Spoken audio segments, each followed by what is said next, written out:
Ya ora enek wong mayang dapur dadi dewa ruci le ora. Lah lek Mas Imam ki wis nate le ngasta mbiyen kae nalika ana pendopo omah kae ya wah bergas luar biasa. Iya.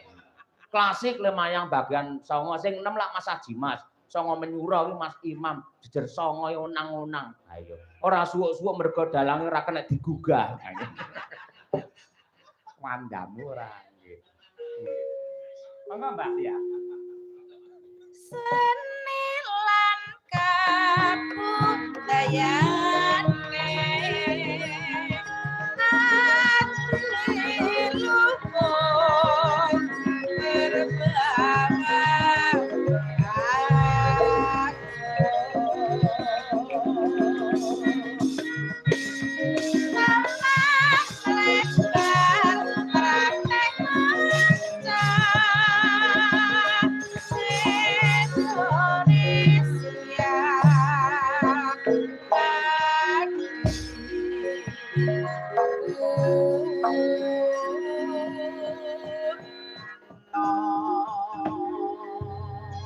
Syukur alhamdulillah ngantiri palungguhan iki wayang isih lestari isih sempulur ya ditresnani karo para warga masyarakat. Bener Mas Gareng pancen kaya ngono kuwi. Lah ngopo kok sebabe wayang ngantiri palungguhan iki tetep eksis?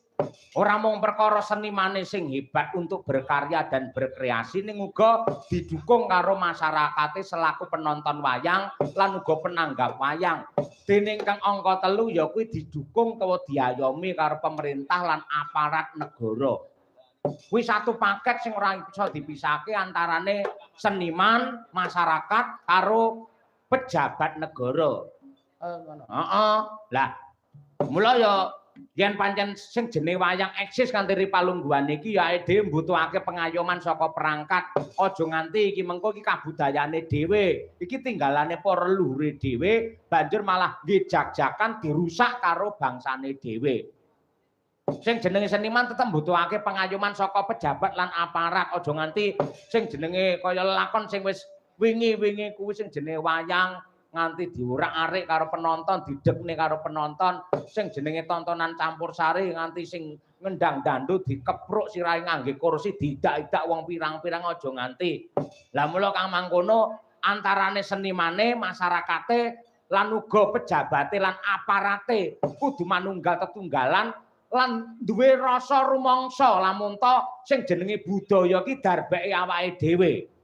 Sapa meneh sing kudu ngurip-urip lan nguri-uri sing ngopeni marang budaya ora awake dhewe Mas Gareng. Iya bener pancen kaya mengkono. Ya wis muga-muga lelakon-lelakon sing wis kampur iki kena kanggo kaca pengilon supaya kabeh mawas diri senimane ya dipun paringi eling lan uga masyarakate ya dipun paringi eling, pejabate ya perhatian karo anane budaya kuwi ya, Gong. Heeh, pancen kudu kaya mengkono. Sing patut minangka contoh, minangka tepa tuladha iki malah Sela Katon iki kaya ngene iki. Wah, temenanan, Bro.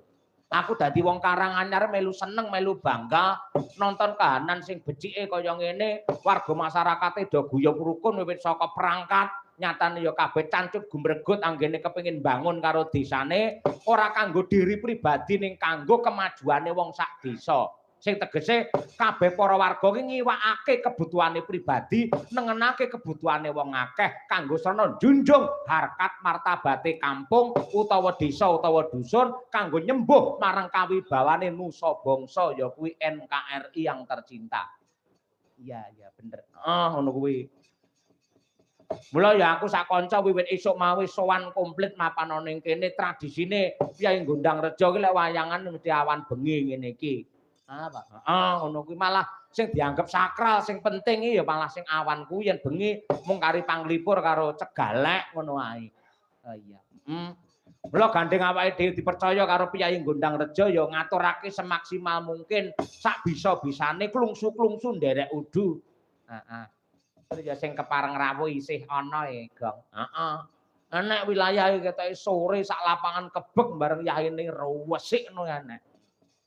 Mula malah kaya ngene iki nyenengake dadi sing jenenge wayang iki pamane nggen Jawa Timur sore rame ngene ngendi-endi nggon dalange sapa wae mbok nek bintang tamune apa ora mesti rame. Ning kok capa anggere bar limbukan sok-sok mung kari kursi ditumpuk.